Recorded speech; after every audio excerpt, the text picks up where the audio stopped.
നമുക്കെല്ലാം മറ്റുള്ളവരെ ഉപദേശിക്കാൻ എളുപ്പമാണല്ലേ? കുടുംബജീവിതത്തിൽ ഒരു പ്രശ്നമുണ്ടായാൽ പരസ്പരം ക്ഷമിക്കണമെന്നും സഹിക്കണമെന്നും പറയാൻ എല്ലാവർക്കും സാധിക്കും. എന്നാൽ സ്വന്തം ജീവിതത്തിൽ ഒരു പ്രശ്നമുണ്ടാകട്ടെ, അപ്പോഴറിയാം ഓരോരുത്തരുടെയും മനോഭാവം. സോഷ്യൽ മീഡിയയിൽ ഈ ദിവസങ്ങളിൽ രണ്ടുപേരുടെ ദാമ്പത്യത്തിലുണ്ടായ തർക്കവും കേസും ഏറെ ചർച്ചയായതാണ്. മാരിയോ ജോസഫും ഭാര്യ ജിജിയും തമ്മിലുള്ള പ്രശ്നങ്ങളെ സമൂഹ മാധ്യമങ്ങളിൽ ആഘോഷിക്കുന്നതിനോട് യോജിപ്പില്ല. എന്നാൽ നിരവധി കുടുംബ ബന്ധങ്ങളെ കോർത്തിണക്കിയിട്ടുള്ള ഈ ദമ്പതികളുടെ ജീവിതത്തിൽ എന്താണ് സംഭവിച്ചതെന്നറിയണം. കാരണം ഇത്രയും പക്വതയും അറിവുമൊക്കെ ഉണ്ടെന്ന് പറയുന്ന, മറ്റുള്ളവരെ ഉപദേശിക്കുന്ന മാരിയോയ്ക്കും ജിജിക്കും എന്തുകൊണ്ട് പരസ്പരം ക്ഷമിക്കാനും പൊറുക്കാനും കഴിഞ്ഞില്ല എന്നാണ് പലരും ചോദിക്കുന്നത്. വിശദമായി പരിശോധിക്കുകയാണ് പോലീസ് പട്രോൾ. സ്വാഗതം.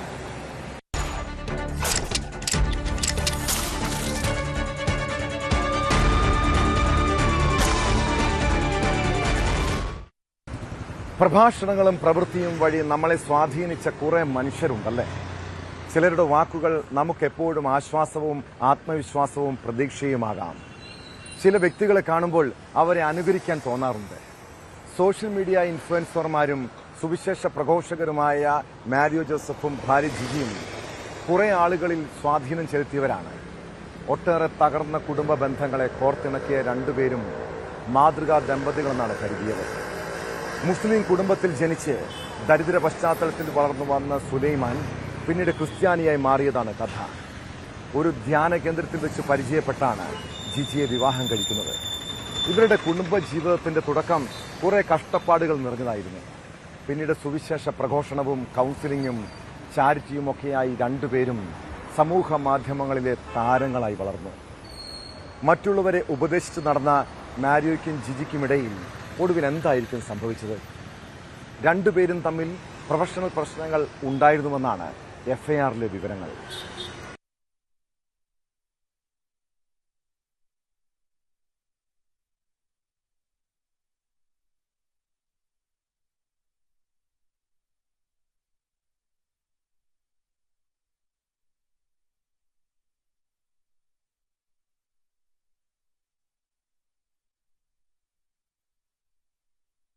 കുടുംബ പ്രശ്നങ്ങൾക്ക് പരിഹാരമുണ്ടാക്കാൻ കൗൺസിലിംഗ് നടത്തുന്നവരാണ് മാരിയോ ജിജി ദമ്പതിമാർ. ദമ്പതികൾക്കുള്ള ധ്യാനങ്ങൾ സംഘടിപ്പിച്ചും കുടുംബ പ്രശ്നങ്ങൾ പരിഹരിക്കാനുള്ള കൗൺസിലിംഗ് നടത്തിയും ഇരുവരും ശ്രദ്ധേയരായി. ഓൺലൈനിലും ഓഫ്ലൈനിലും ക്ലാസുകൾ നടത്തി. ലൈഫ് സ്റ്റൈൽ കോച്ച് എന്നാണ് ജിജി തന്നെ സ്വയം വിശേഷിപ്പിക്കുന്നത്. ഫിലോകാലിയ എന്ന സംഘടന വഴി ജീവകാരുണ്യ പ്രവർത്തനങ്ങൾ നടത്തിവന്നിരുന്ന ഇവർ നിരവധി നിർധനരെ സഹായിക്കുകയും വീട് വെച്ച് നൽകുകയും ചെയ്തിട്ടുണ്ട്.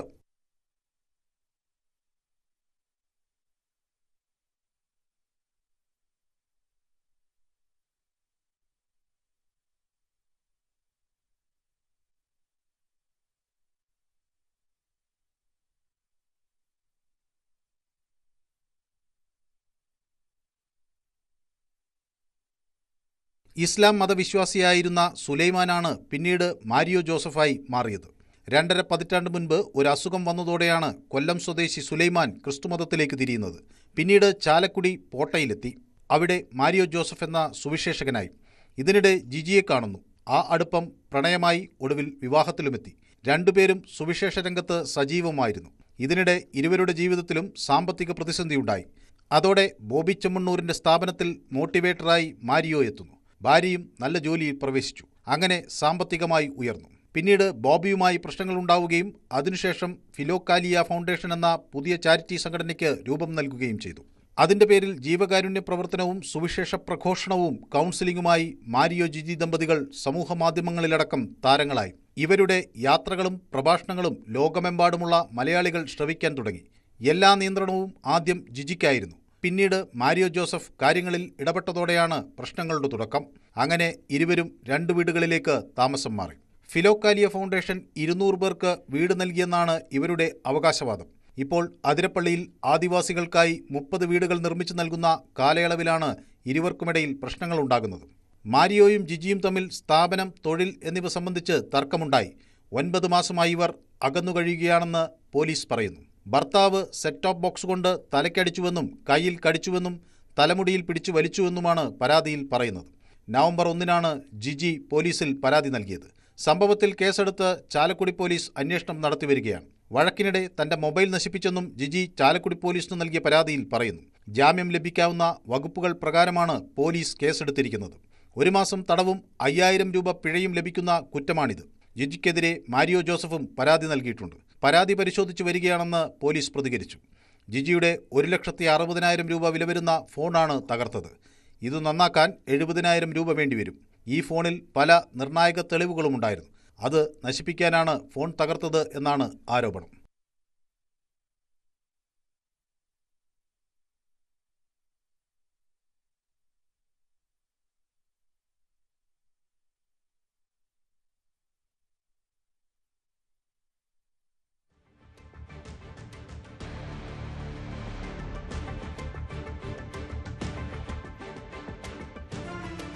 ന്യൂസ് 18 തൃശൂർ.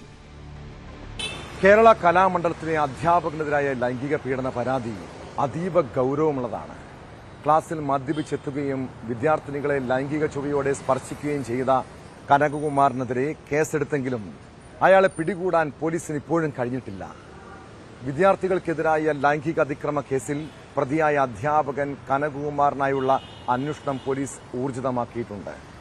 ഇയാളുടെ സുഹൃത്തുക്കളും ബന്ധുക്കളും പോലീസിന്റെ നിരീക്ഷണത്തിലാണ്. ക്യാമ്പസിലെയും ക്ലാസ്സിലെയും CCTV ദൃശ്യങ്ങൾ ഉൾപ്പെടെ പരിശോധിച്ചാണ് അന്വേഷണം നടക്കുന്നത്. അതിനിടെ സംഭവത്തിൽ പ്രതിഷേധം കടുപ്പിക്കുകയാണ് സർവകലാശാലയിലെ വിദ്യാർത്ഥികൾ.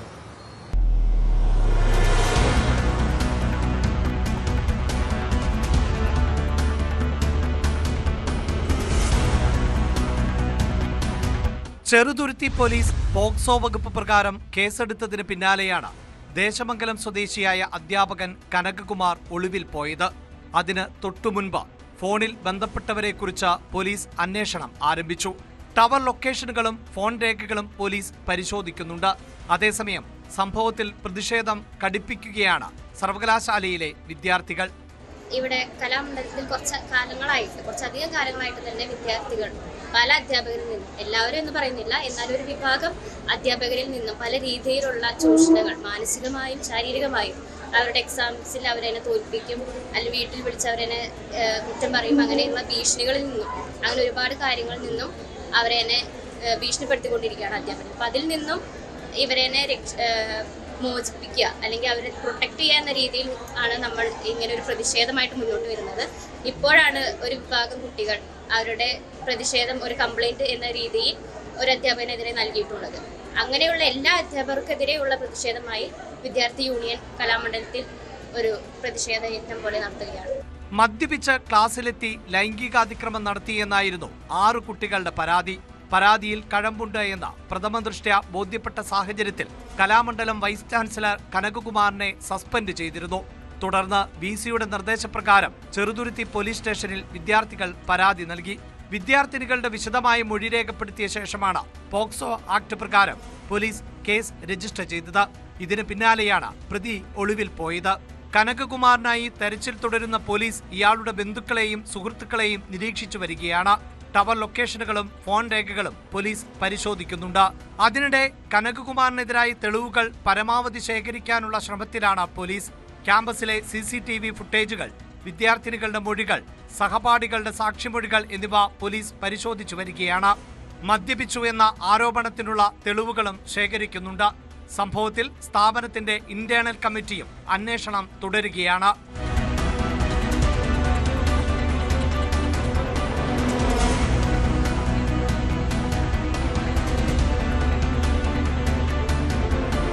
ന്യൂസ് 18 തൃശൂർ. മനുഷ്യരെ പട്ടിയെപ്പോലെ തല്ലിക്കൊന്നാലും പെൺകുട്ടികളെ കൂട്ടബലാത്സംഗത്തിന് ഇരയാക്കി കൊലപ്പെടുത്തിയാലും ഈ നാട്ടിലെ നിയമ സംവിധാനങ്ങൾ ചിലപ്പോൾ നോക്കുകുത്തിയാകാറുണ്ട്.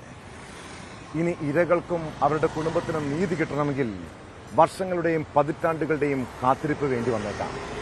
എന്നാൽ ഗുജറാത്തിൽ ഒരു പശുവിനെ കൊന്ന കേസിൽ 2ാം വർഷം വിധി വന്നിരിക്കുന്നു. 2023 നവംബറിൽ ബഹൽപ്പറയിൽ വെച്ച് പശുവിനെ അറുത്തു കൊന്ന കേസിലാണ് 3 പ്രതികൾക്ക് ജീവപര്യന്തം കഠിന തടവ് ശിക്ഷ. അമ്രേലി പ്രിൻസിപ്പൽ ജില്ലാ സെഷൻസ് കോടതിയാണ് രാജ്യചരിത്രത്തിലാദ്യമായി പശുവിനെ കൊന്നതിന് കഠിനമായ ശിക്ഷ വിധിക്കുന്നത്.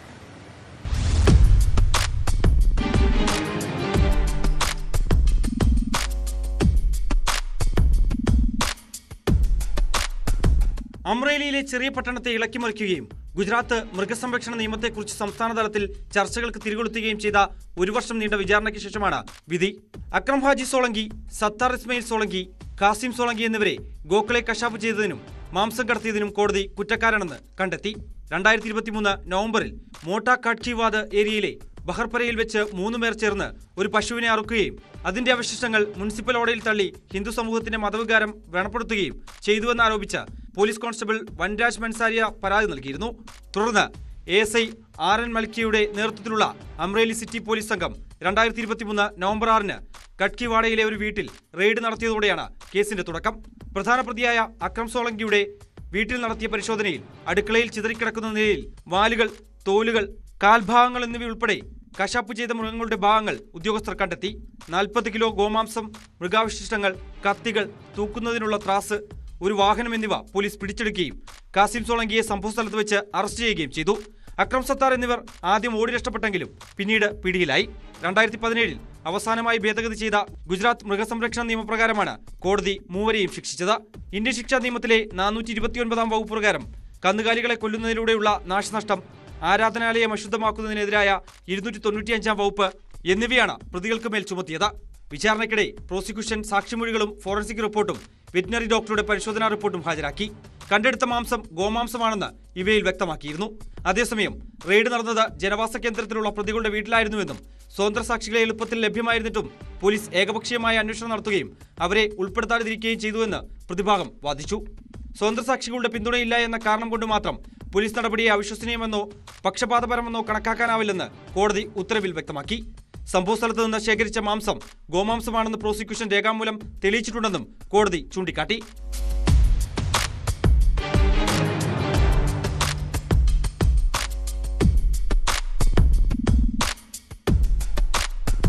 News desk, news 18.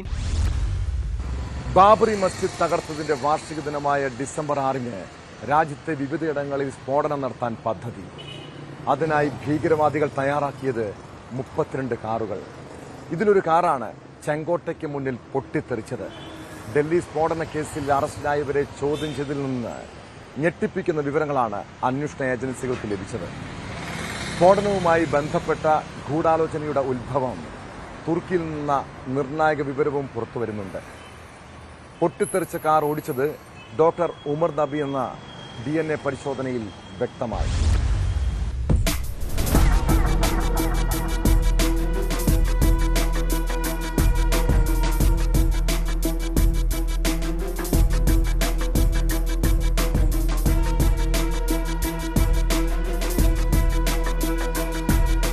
ഭീകരർ രാജ്യതലസ്ഥാനത്ത് ഡിസംബർ 6 വിവിധയിടങ്ങളിൽ സ്ഫോടനത്തിന് പദ്ധതിയിട്ടിരുന്നുവെന്നാണ് അന്വേഷണ സംഘത്തിന്റെ കണ്ടെത്തൽ. 32 സെക്കൻഡ് ഹാൻഡ് കാറുകൾ വാങ്ങാൻ ഇക്കൂട്ടർക്ക് നീക്കമുണ്ടായിരുന്നു.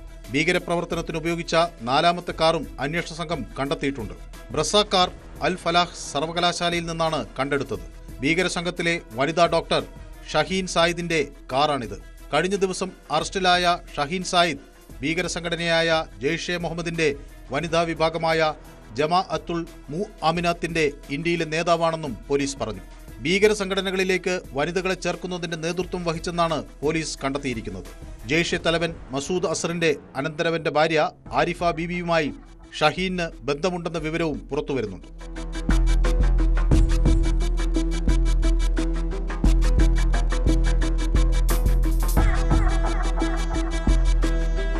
ചെങ്കോട്ടയ്ക്ക് മുന്നിൽ സ്ഫോടനം നടത്തിയ ഡോക്ടർ ഉമർ നബിയുടെ പേരിലുള്ള ചുവന്ന ഇക്കോ സ്പോർട്സ് കാർ ഹരിയാനയിലെ ഫരീദാബാദിൽ നിന്നാണ് അന്വേഷണ സംഘം കണ്ടെത്തിയത്. ഇയാളുടെ പേരിലുള്ള i20 കാറാണ് ചെങ്കോട്ടയ്ക്ക് മുന്നിൽ പൊട്ടിത്തെറിച്ചത്. ഭീകരപ്രവർത്തനങ്ങൾക്ക് ഉമറും സംഘവും 20 ലക്ഷം രൂപ സമാഹരിച്ചതിനുള്ള തെളിവുകളും NIA സംഘത്തിന് ലഭിച്ചു. ഭീകരബന്ധമുള്ള 8 പേർ ഇതുവരെ അറസ്റ്റിലായിട്ടുണ്ട്. സ്ഫോടനത്തിനിടയിൽ കാർ ഓടിച്ചത് ഡോക്ടർ ഉമർ നബിയാണെന്ന് DNA പരിശോധനയിൽ വ്യക്തമായിട്ടുണ്ട്. സ്ഫോടനത്തിൽ 13 പേരാണ് മരിച്ചത്. സ്ഫോടനവുമായി ബന്ധപ്പെട്ട ഗൂഢാലോചനയുടെ ഉദ്ഭവം തുർക്കിയിൽ നിന്നാണെന്ന നിർണായക വിവരമാണ് അന്വേഷണ സംഘത്തിന് ലഭിച്ചിരിക്കുന്നത്. ഉക്കാസ എന്ന അപരനാമത്തിൽ അറിയപ്പെടുന്ന ഭീകരനാണ് ഗൂഢാലോചനയ്ക്ക് പിന്നിലെന്നും കണ്ടെത്തിയിട്ടുണ്ട്.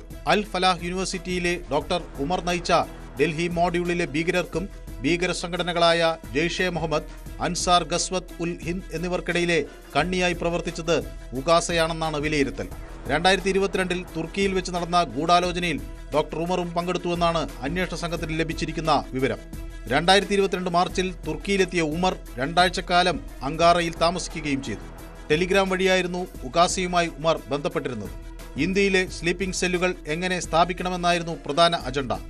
ഇന്ത്യയിൽ ആക്രമണ പരമ്പരയ്ക്കായുള്ള പദ്ധതി രൂപപ്പെടുത്തുന്നതിൽ ഉകാസ നിർണായക പങ്ക് വഹിച്ചിരുന്നതായി അന്വേഷണ ഉദ്യോഗസ്ഥർ പറയുന്നു.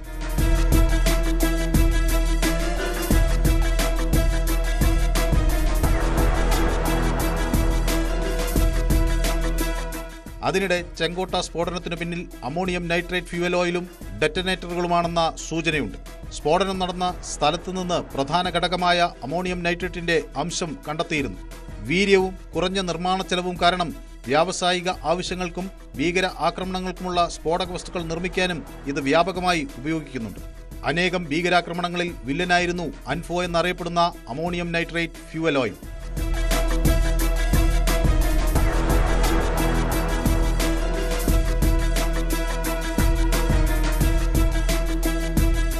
News desk news 18.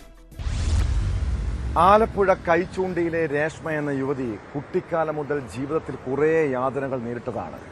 കാഴ്ച വൈകല്യമുള്ള മാതാപിതാക്കളുടെ മകൾ, അതിന്റെ പേരിലുള്ള പരിഹാസം, വിവാഹം കഴിഞ്ഞ ശേഷം രക്ഷിതാക്കളുടെ കാഴ്ച പരിമിതി പറഞ്ഞ് ഭർത്താവിന്റെയും ഭർത്തൃവീട്ടുകാരുടെയും അപമാനം, സ്ത്രീധന പീഡനത്തെ തുടർന്നുള്ള പീഡനങ്ങൾ, ഇതെല്ലാം സഹിച്ചുമടുത്ത് കഴിഞ്ഞ സെപ്റ്റംബറിൽ രേഷ്മ ജീവിതം സ്വയം അവസാനിപ്പിച്ചു.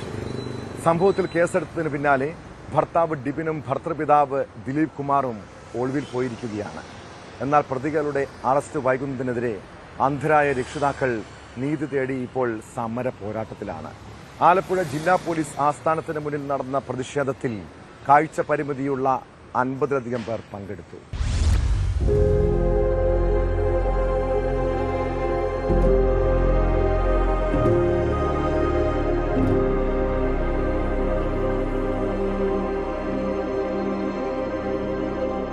അതിദയനീയമാണ് ഈ രക്ഷകർത്താക്കളുടെ അവസ്ഥ. അന്ധരായവർ സ്വന്തം മകളുടെ നീതിക്ക് വേണ്ടി ജില്ലാ പോലീസ് ആസ്ഥാനത്ത് സമരം ചെയ്യേണ്ടി വന്നു. കഴിഞ്ഞ സെപ്റ്റംബറിലാണ് ആലപ്പുഴ കലവൂർ സ്വദേശിനിയായ രേഷ്മയെ കൈചൂണ്ടിയിലെ ഭർതൃഗൃഹത്തിൽ തൂങ്ങി മരിച്ച നിലയിൽ കണ്ടെത്തിയത്. രക്ഷിതാക്കളുടെ കാഴ്ചാ പരിമിതി ചൂണ്ടിക്കാട്ടി അവൾ നിരന്തരം അപമാനിക്കപ്പെട്ടിരുന്നതായി മാതാവ് ഷീല കണ്ണീരോടെ വ്യക്തമാക്കുന്നു. കണ്ണുപൊട്ടിയുടെ മോളെ എന്നൊക്കെ വിളിച്ച് എന്റെ മോളെ ആക്ഷേപിക്കുമായിരുന്നു. എന്റെ മോൾ അന്നേരം പറഞ്ഞിട്ടുണ്ട്, ഇത് ദൈവം തന്നതല്ലേ എന്ന് എന്റെ മോള് പറഞ്ഞിട്ടുണ്ട്. ആലപ്പുഴ നോർത്ത് പോലീസ് ഗാർഹിക പീഡനത്തിന് കേസ് രജിസ്റ്റർ ചെയ്തു. വിവാഹം കഴിഞ്ഞ 7 വർഷത്തിനുള്ളിലാണ് മരണമെന്നതിനാൽ കേസ് ആലപ്പുഴ ഡിവൈഎസ്പിക്ക് വിട്ടു. എന്നാൽ നാളിതുവരെ ഭർത്താവ് ഡിബിൻ, പിതാവ് ദിലീപ് കുമാർ എന്നിവരെ പോലീസ് അറസ്റ്റ് ചെയ്തില്ല.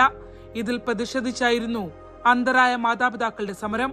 രേഷ്മ മരണത്തിനു മുൻപ് ആക്രമിക്കപ്പെട്ടതായി 3 വയസ്സുകാരിയായ മകളും അപ്പൂപ്പനോടും അമ്മുമ്മയോടും പറഞ്ഞിരുന്നു. കൂടാതെ സ്വർണത്തിന്റെ പേരിലും പീഡനം നടന്നിരുന്നതായി മാതാപിതാക്കൾ പറയുന്നു. ഭജനയ്ക്ക് വന്നപ്പോ കൊച്ചിന്റെ നോർമലായപ്പോ കൊച്ചു പറഞ്ഞു, അച്ഛി അമ്മയുടെ ഫോൺ അടിച്ചു പൊട്ടിച്ചു, അച്ഛൻ അടിച്ചു എന്ന് കൊച്ചു പറഞ്ഞിട്ടുണ്ട്. ഷീലയ്ക്കും ജയരാജനുമൊപ്പം 50ഓളം കാഴ്ചാ പരിമിതരും സമരത്തിനെത്തിയെന്നുള്ളതായിരുന്നു പ്രത്യേകത.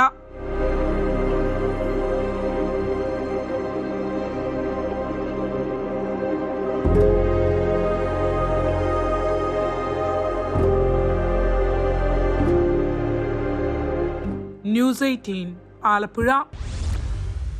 സ്കൂൾ കലോത്സവങ്ങളിൽ തർക്കങ്ങളും പ്രശ്നങ്ങളും ഉണ്ടാകുന്നത് സ്വാഭാവികമാണ്. എന്നാൽ പണ്ടത്തെ പോലെയല്ല. ഇക്കാലത്ത് ചെറിയ തർക്കങ്ങൾ കൂട്ടയടിയിൽ വരെയും കലാശിക്കുന്ന കാഴ്ച. പട്ടാമ്പി ഉപജില്ലാ സ്കൂൾ കലോത്സവത്തിനിടെ വിദ്യാർത്ഥികൾ തമ്മിൽ കൂട്ടത്തല്ലുണ്ടായി. കാണികൾക്കിടയിലെ വാക്കുതർക്കമാണ് സംഘർഷത്തിന് കാരണമെന്നാണ് വിവരം. പിന്നീട് പോലീസും അധ്യാപകരും എത്തിയാണ് സ്ഥിതി ശാന്തമാക്കിയത്. 2 സ്കൂളുകളിലെ കുട്ടികൾ തമ്മിലാണ് സംഘർഷമുണ്ടായത്.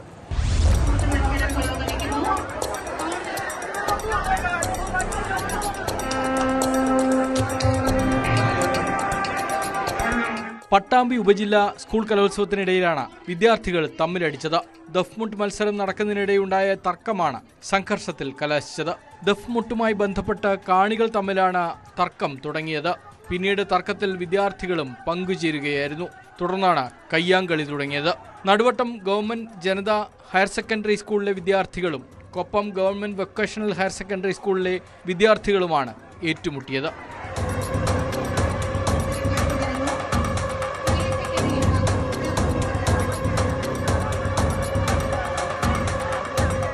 കലോത്സവം നടക്കുന്ന Koppam government vocational higher secondary സ്കൂളിന്റെ വേദിക്ക് മുന്നിലായിരുന്നു പൊരിഞ്ഞ അടി. നേരത്തെ തന്നെ 2 സ്കൂളിലെയും കുട്ടികൾ തമ്മിൽ സ്പർദ്ധയുണ്ടായിരുന്നു. ഇക്കഴിഞ്ഞ ഉപജില്ലാ കായികമേളയിലും ഇവർ തമ്മിലടിച്ചിരുന്നു എന്നാണ് വിവരം. അന്ന് പോലീസ് എത്തിയാണ് രംഗം ശാന്തമാക്കിയത്.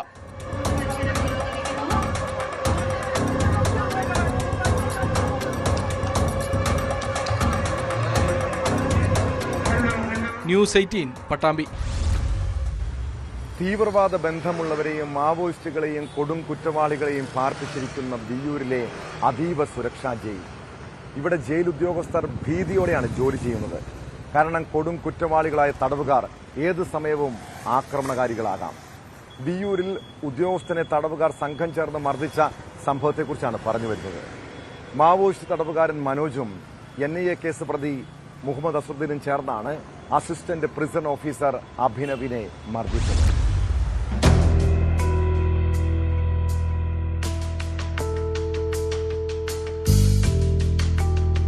വിയ്യൂർ അതീവ സുരക്ഷാ ജയിലിൽ വൈകിട്ട് 5:30യോടെയാണ് അതിക്രമമുണ്ടായത്.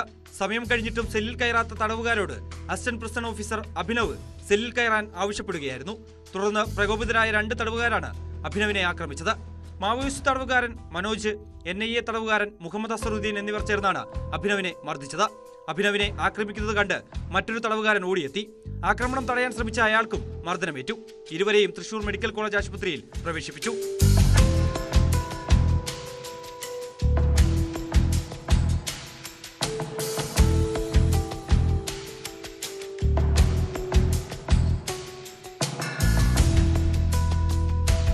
നിരവധി ക്രിമിനൽ കേസുകളിലെയും മോഷണ കേസുകളിലെയും പ്രതിയായ കുപ്രസിദ്ധ മോഷ്ടാവ് ബാലമുരുകൻ വിയ്യൂർ ജയിൽ പരിസരത്ത് നിന്ന് രക്ഷപ്പെട്ടത് വിവാദമായത് ഏതാനും നാളുകൾക്ക് മുമ്പാണ്. തുടർന്ന് തടവുകാരുടെ കാര്യത്തിൽ ജയിൽ ഉദ്യോഗസ്ഥർ പ്രത്യേക ശ്രദ്ധ പുലർത്തിയിരുന്നു. അതിനിടയിലാണ് കൃത്യനിർവഹണം നടത്തിയ ജയിൽ ഉദ്യോഗസ്ഥന് ജയിലിനുള്ളിൽ തടവുപുള്ളികളുടെ മർദ്ദനമേറ്റത്. ഉദ്യോഗസ്ഥന്റെയും തടവുകാരന്റെയും പരിക്കുകൾ സാരമുള്ളതല്ലെന്ന് മെഡിക്കൽ കോളേജ് ഡോക്ടർമാർ അറിയിച്ചു.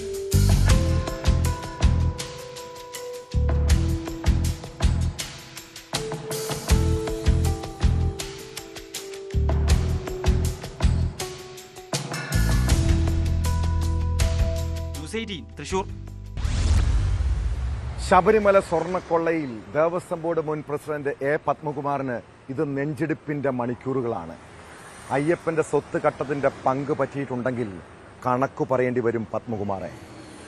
ഏത് സമയവും പ്രത്യേക അന്വേഷണ സംഘം അയാളെ പൊക്കിയേക്കും. നേരിട്ട് ഹാജരാകാൻ തയ്യാറായില്ലെങ്കിൽ കസ്റ്റഡിയിലെടുത്ത് ചോദ്യം ചെയ്യാനാണ് തീരുമാനം. കേസിൽ ദേവസ്വം മുൻ സെക്രട്ടറി S. ജയശ്രീയുടെ മുൻകൂർ ജാമ്യാപേക്ഷ പത്തനംതിട്ട ജില്ലാ കോടതി തള്ളിയതോടെ അറസ്റ്റ് ഉടൻ ഉണ്ടാകുമെന്നാണ് സൂചന. ദ്വാരപാലക ശില്പങ്ങളിലെ സ്വർണം കവർന്ന കേസിൽ നാണപ്പള്ളി മോഷണവുമായി ബന്ധപ്പെട്ട് മുൻ ദേവസ്വം കമ്മീഷണറായിരുന്ന N. വാസുവിന്റെ അറസ്റ്റ് രേഖപ്പെടുത്തിയതിന് പിന്നാലെയാണ് 2019 ഭരണസമിതിക്ക് നേതൃത്വം നൽകിയ ദേവസ്വം ബോർഡ് പ്രസിഡന്റ് A. പത്മകുമാറിനെ വിശദമായി ചോദ്യം ചെയ്യാനുള്ള നീക്കത്തിലേക്ക് പ്രത്യേക അന്വേഷണ സംഘം കടന്നിരിക്കുന്നത്. അതേസമയം ക്രൈംബ്രാഞ്ചിന്റെ ഈഞ്ചക്കിലുള്ള ഓഫീസിൽ ഹാജരാകാൻ കഴിഞ്ഞ ദിവസം നോട്ടീസ് നൽകിയിരുന്നെങ്കിലും ബന്ധുവിന്റെ മരണവുമായി ബന്ധപ്പെട്ട് അസൌകര്യമുള്ളതിനാൽ സാവകാശം വേണമെന്ന് പത്മകുമാർ അന്വേഷണ ഉദ്യോഗസ്ഥരെ അറിയിക്കുകയായിരുന്നു. അതേസമയം ഈ സാവകാശത്തിന്റെ ഒരു പരിധി എത്രയെന്ന കാര്യത്തിൽ പത്മകുമാർ കൃത്യമായ ഒരു ഉത്തരം നൽകിയിട്ടില്ല. ഒരുപക്ഷെ അടുത്ത ദിവസം തന്നെ അദ്ദേഹം നേരിട്ട് ക്രൈംബ്രാഞ്ച് ഓഫീസിൽ ഹാജരായേക്കാം. അതിന് ഏതെങ്കിലും തരത്തിലുള്ള ഒരു കാലതാമസം നേരിടുന്ന സാഹചര്യമുണ്ടായാൽ കസ്റ്റഡിയിലെടുത്ത് ചോദ്യം ചെയ്യാനുള്ള കടുത്ത നീക്കത്തിലേക്ക് SIT കടക്കുമെന്നാണ് അറിയുന്നത്. ക്രൈംബ്രാഞ്ച് SP ശശിധരന്റെ നേതൃത്വത്തിലുള്ള പ്രത്യേക സംഘമായിരിക്കും ഈ പത്മകുമാറിനെ വിശദമായി ചോദ്യം ചെയ്യുക. പത്മകുമാറിനെയും അതോടൊപ്പം തന്നെ വാസുവിനെയും ഒരുമിച്ചിരുത്തി ചോദ്യം ചെയ്യാനുള്ള നീക്കങ്ങളും അന്വേഷണ സംഘം നടത്തുന്നുണ്ട്. എടുത്തു പറയേണ്ട കാര്യം N. വാസുവിനെതിരെ അറസ്റ്റിലേക്ക് കടന്നതുപോലെ പത്മകുമാറിനെതിരെയും സമാനമായൊരു നീക്കം പെട്ടെന്നുണ്ടാകുമോ എന്നതാണ് ഇനി അറിയാനുള്ളത്. ആദ്യം ക്രൈംബ്രാഞ്ച് രജിസ്റ്റർ ചെയ്ത FIR-ൽ രണ്ടാമത്തെ FIR-ലാണ് കൃത്യമായി പത്മകുമാർ ഉൾപ്പെട്ട ഭരണസമിതിയുടെ പങ്കാളിത്തത്തെക്കുറിച്ച് കൃത്യമായി എടുത്തു പറയുന്നത്. അതുകൊണ്ട് തന്നെ ആ ഭരണസമിതിക്ക് നേതൃത്വം നൽകിയയാളെന്ന നിലയിൽ ഈ ഉത്തരവാദിത്തങ്ങളിൽ നിന്ന് പത്മകുമാറിനും ഒഴിഞ്ഞു മാറാനാവില്ല. അന്വേഷണം നിർണായകമായ ഒരു ഘട്ടത്തിലേക്ക് കടക്കുന്ന പശ്ചാത്തലത്തിൽ അടുത്ത ഇടക്കാല റിപ്പോർട്ട് ഹൈക്കോടതിയിൽ സമർപ്പിക്കുന്നതിന് മുമ്പ് പത്മകുമാറിനെ വിശദമായി ചോദ്യം ചെയ്ത് തുടർ നീക്കങ്ങളിലേക്ക് കടക്കുന്നതടക്കമുള്ള കാര്യങ്ങൾ സമഗ്രമായി ആ റിപ്പോർട്ടിൽ പരാമർശിക്കേണ്ടതുണ്ട്. അതുകൊണ്ട് തന്നെയാണ് തിടുക്കത്തിലുള്ള നീക്കങ്ങളിലേക്ക് SIT കടക്കുന്നത്.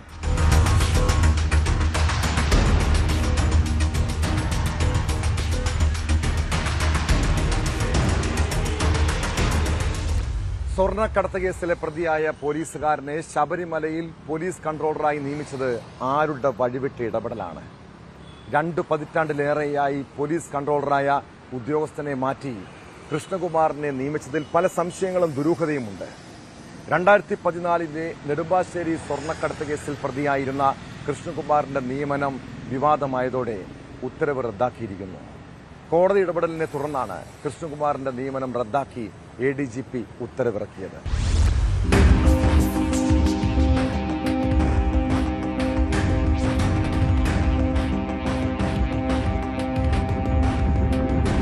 സന്നിധാനത്തെ പോലീസ് കൺട്രോളറെ മാറ്റി പുതിയ നിയമനം നടത്തിയ വിവരം ശബരിമല സ്പെഷ്യൽ കമ്മീഷണറാണ് ഹൈക്കോടതിയെ അറിയിച്ചത്.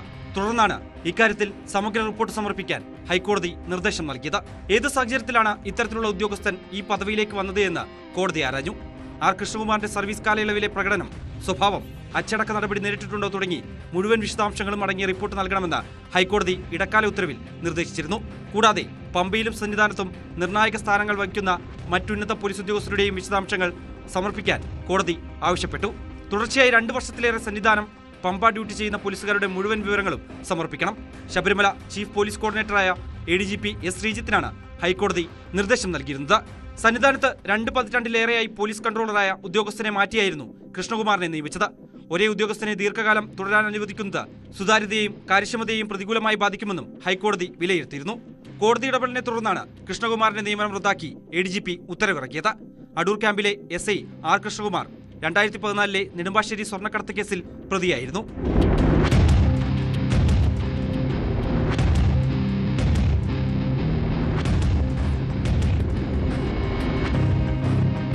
ന്യൂസ് 18 പത്തനംതിട്ട. പാലക്കാട് തിരുവേഗപ്പുറയിൽ മോഷ്ടാക്കളെ കൊണ്ട് പൊറുതിമുട്ടിയിരിക്കുകയാണ് നാട്ടുകാർ. വീടുകളിലും വ്യാപാര സ്ഥാപനങ്ങളിലും മാത്രമല്ല, സ്കൂളുകളിലും പെട്രോൾ പമ്പിലുമൊക്കെ കള്ളൻ കയറുന്നുണ്ട്. തിരുവേഗപ്പുറയിൽ കഴിഞ്ഞ രാത്രി സർക്കാർ സ്കൂളിലും പെട്രോൾ പമ്പിലും മോഷണം നടന്നു. പണവും CCTV DVRും മോഷണം പോയെന്നാണ് പരാതി. സ്കൂളിന്റെ ഓഫീസ് ഷട്ടർ പൊളിച്ചാണ് കള്ളൻ അകത്തു കയറിയത്. സംഭവത്തിൽ പോലീസ് കേസെടുത്ത് അന്വേഷണം ആരംഭിച്ചിട്ടുണ്ട്.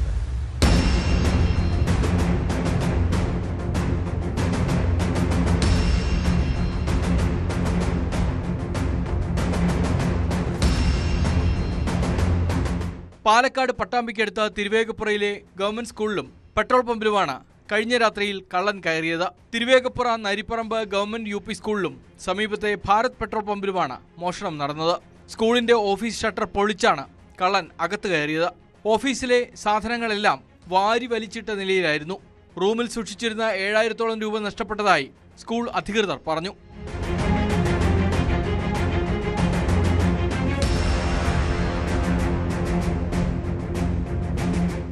സ്കൂളിന് തൊട്ടടുത്തുള്ള ഭാരത് പെട്രോൾ പമ്പിലാണ് മോഷണം നടന്നത്. പമ്പിന്റെ ഓഫീസ് മുറിയുടെ വാതിലിന്റെ പൂട്ട് തകർത്താണ് മോഷണം നടത്തിയത്. മേശയിൽ സൂക്ഷിച്ചിരുന്ന പണവും പമ്പിലെ CCTVയുടെ DVRും മോഷണം പോയതായി ജീവനക്കാർ പറഞ്ഞു. കൊപ്പം പോലീസും ഫോറൻസിക് സംഘവും സ്ഥലത്ത് പരിശോധന നടത്തി.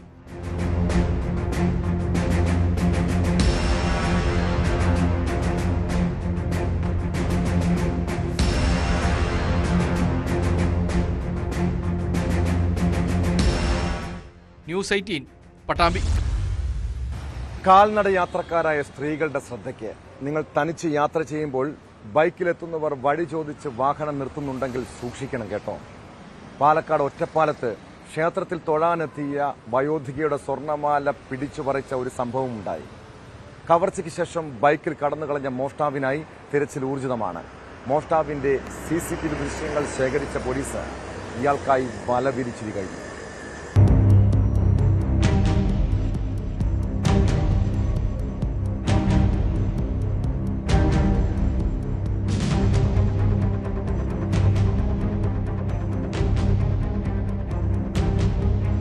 ഒറ്റപ്പാലത്ത് ക്ഷേത്ര ദർശനത്തിനെത്തിയ 73-കാരിയുടെ സ്വർണ്ണമാലയാണ് മോഷ്ടാവ് പിടിച്ചു പറിച്ചത്. 3 പവൻ തൂക്കമുള്ള മാല പൊട്ടിച്ചെടുത്ത പ്രതി നാട്ടുകാർ ഓടിക്കൂടും മുമ്പേ കടന്നു കളഞ്ഞു.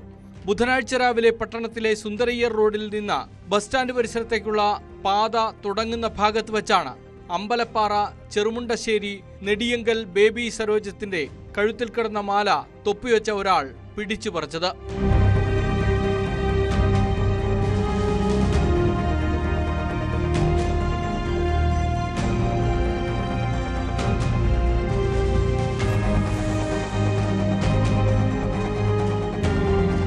വീട്ടിലേക്ക് മടങ്ങാനായി ബസ് സ്റ്റാൻഡിലേക്ക് നടന്നു പോകുന്നതിനിടെയാണ് വഴിയാത്രക്കാരനെ പോലെ സരോജത്തിനെതിരെ എത്തിയ മോഷ്ടാവ് പെട്ടെന്ന് ആക്രമിച്ചത്.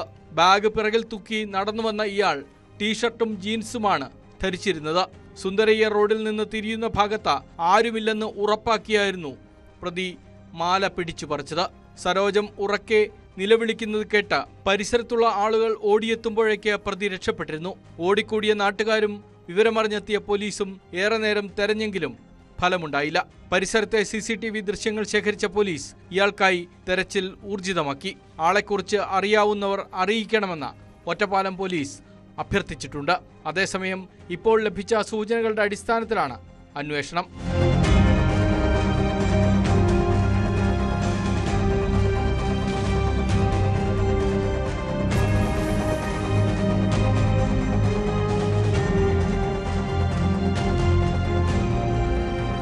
ന്യൂസ് 18 ഒറ്റപ്പാലം. നമ്മുടെ റോഡുകളിൽ വാഹനയാത്രക്കാരുടെ മരണപ്പാച്ചിൽ കാണാറുണ്ട്. വാഹനം ഒതുക്കി കൊടുത്തില്ലെങ്കിൽ അവർ ചിലപ്പോൾ ജീവനം കൊണ്ടുപോയേക്കാം. ബംഗളൂരുവിൽ നിന്നുള്ള ഭീതിപ്പെടുത്തുന്ന ഒരു കാഴ്ചയിലേക്കാണ്. ബൈക്ക് യാത്രക്കാരായ കുടുംബത്തെ കാറിടിച്ച് കൊല്ലാൻ ശ്രമിച്ച യുവാവ്. വാഹനത്തിന് സൈഡ് കൊടുക്കാത്തതിൽ പ്രകോപിതനായാണ് കാർ ഡ്രൈവർ ബൈക്ക് ഇടിച്ചു തെറിപ്പിച്ചത്. കേസിൽ സോഫ്റ്റ്വെയർ എഞ്ചിനീയറായ യുവാവിനെ പോലീസ് അറസ്റ്റ് ചെയ്തു.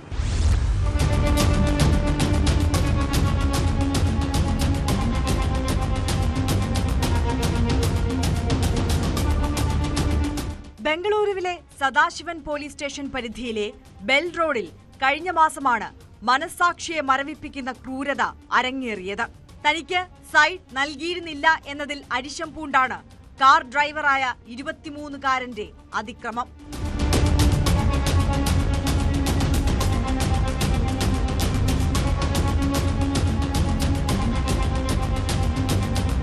ബൈക്ക് ഇടിച്ച് തെറിപ്പിച്ച ശേഷം നിർത്താതെ പോയ കൊടഹള്ളി സ്വദേശി സുഹൃത് കേശവ ഗൌഡയെ പോലീസ് പിന്നീട് അറസ്റ്റ് ചെയ്തു. വലതുവശം ചേർന്നുപോയ ബൈക്കിനെ മനഃപൂർവ്വം ഇടിച്ചു തെറിപ്പിക്കുകയായിരുന്നുവെന്ന് പോലീസ് പറഞ്ഞു. ബൈക്ക് യാത്രക്കാരിയായ സ്ത്രീയുടെ കൈക്കും തോളിനും തലയ്ക്കും പരുക്കേറ്റിരുന്നു. ബൈക്ക് ഓടിച്ചിരുന്നയാൾക്കും പരിക്കുണ്ട്. ഉടൻ തന്നെ ഇവരെ ആശുപത്രിയിൽ എത്തിച്ച് ചികിത്സ നൽകി. വലതുവശം ചേർന്നായിരുന്നു ബൈക്ക് പോയിക്കൊണ്ടിരുന്നത്. പിന്നിലൂടെ എത്തിയ കാർ പലതവണ ഹോൺ അടിച്ചെങ്കിലും ബൈക്ക് മാറ്റിയില്ലെന്ന് പ്രതി പോലീസിനോട് പറഞ്ഞു. തുടർന്ന് കാർ ബൈക്ക് യാത്രികരുടെ മേൽ ഓടിച്ച് കയറ്റുകയായിരുന്നു. ബൈക്ക് യാത്രക്കാരായ കുടുംബത്തിന്റെ പരാതിയിൽ CCTV ദൃശ്യങ്ങൾ പരിശോധിച്ച ശേഷം പ്രതിയെ പിടികൂടുകയായിരുന്നു. സോഫ്റ്റ്വെയർ എഞ്ചിനീയറാണ് സുഹൃത് കേശവ് ഗൌഡ.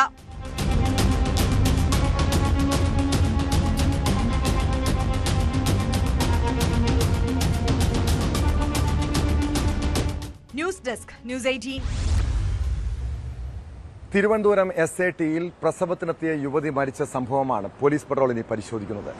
കരിക്കകം സ്വദേശിനിയായ ശിവപ്രിയ മരിച്ചത് ചികിത്സാ പിഴവ് കാരണമെന്നാണ് ആരോപണം. സംഭവത്തിൽ പ്രത്യേക സംഘം അന്വേഷണം ആരംഭിച്ചു. മരിച്ച ശിവപ്രിയയുടെ ബന്ധുക്കളിൽ നിന്നും ഡോക്ടർമാരുടെ സംഘം മൊഴിയെടുത്തിട്ടുണ്ട്. നിലവിലെ അന്വേഷണത്തിൽ വിശ്വാസമില്ലെന്നും നീതി വേണമെന്നും കുടുംബം പറയുന്നു.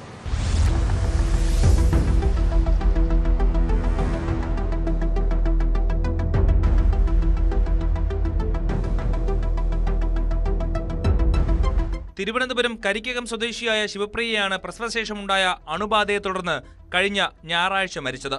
സംഭവത്തിൽ ചികിത്സാ പിഴവുണ്ടെന്നും SAT ആശുപത്രിക്ക് വീഴ്ചയുണ്ടായെന്നുമാണ് കുടുംബത്തിന്റെ ആരോപണം. തുടർന്നാണ് ഡോക്ടർമാരുടെ 4-അംഗ സംഘത്തെ നിയോഗിച്ച് അന്വേഷണം തുടങ്ങിയത്.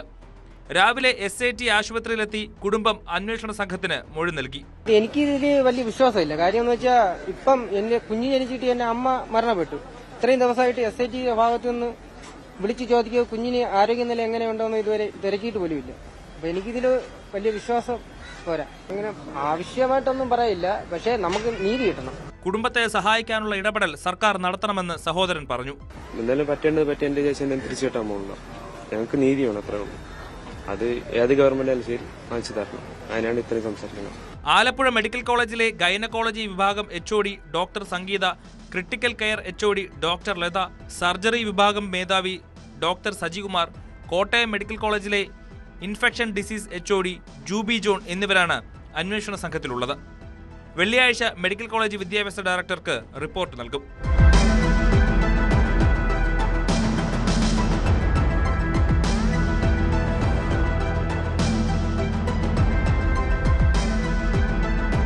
ന്യൂസ് 18 തിരുവനന്തപുരം. പ്രണയചതിയെക്കുറിച്ചും തേപ്പിനെക്കുറിച്ചും നമ്മൾ എപ്പോഴും പറയാറുള്ളതാണ്. സാധാരണ ആൺകുട്ടികൾ കാമുകിയെ ചതിക്കുകയും സാമ്പത്തികവും ലൈംഗികവുമായി ചൂഷണം ചെയ്യുന്ന കഥകൾ കുറെ കേട്ടിട്ടുണ്ടല്ലേ. എന്നാൽ കൊച്ചിയിൽ കാമുകനെ ചതിച്ച് സ്കൂട്ടറുമായി മുങ്ങിയ ഒരു പെൺകുട്ടിയെക്കുറിച്ച് കൂടി അറിയണം. വാട്സാപ്പ് ചാറ്റിലൂടെ കണ്ടെത്തിയ കാമുകിയാണ് കാമുകന്റെ പുത്തൻ സ്കൂട്ടർ കടത്തിക്കൊണ്ടുപോയത്. ഇൻസ്റ്റഗ്രാമിലെയും വാട്സാപ്പിലെയും ചാറ്റിങ്ങിലൂടെയാണ് ഇരുവരുടെയും സൗഹൃദവും പ്രണയവും വളർന്നത്. എന്നാൽ പരസ്പരം കൊച്ചിയിലെ മാളിൽ കണ്ടുമുട്ടുന്നതുവരെയും ഫോട്ടോയിൽ പോലും ഇരുവരും നേരിൽ കണ്ടിട്ടില്ല. അങ്ങനെ ആദ്യമായി കാമുകിയെ കാണാനെത്തിയ യുവാവ് ഇരുവരും ഒന്നിച്ച് ചിക്കൻ ബിരിയാണിയും ഐസ്ക്രീമും ഒക്കെ കഴിച്ചു. എന്നാൽ യുവാവ് വാഷ്റൂമിൽ പോയി തിരിച്ചു വന്നപ്പോൾ കാമുകിയെ കാണാനില്ല. ഫോണിൽ വിളിച്ചെങ്കിലും കിട്ടിയില്ല. കാമുകി പോയെങ്കിൽ പോട്ടെ, അടിച്ചു മാറ്റിയ സ്കൂട്ടറെങ്കിലും തിരിച്ചു കിട്ടണമെന്ന ആവശ്യവുമായി കൈപ്പട്ടൂർ സ്വദേശിയായ യുവാവ് കളമശ്ശേരി പോലീസ് സ്റ്റേഷനിൽ പരാതി നൽകിയിട്ടുണ്ട്. ഫേസ്ബുക്കിലും ഇൻസ്റ്റഗ്രാമിലും സൗഹൃദം കൂടാനെത്തുന്ന അപരിചിതരെ സൂക്ഷിച്ചില്ലെങ്കിൽ ഇതുപോലെ ചതിക്കപ്പെടുമെന്ന് ഓർത്തോണം കേട്ടോ. ഇതോടെ പോലീസ് പട്രോൾ പൂർണ്ണമാകും. നമസ്കാരം.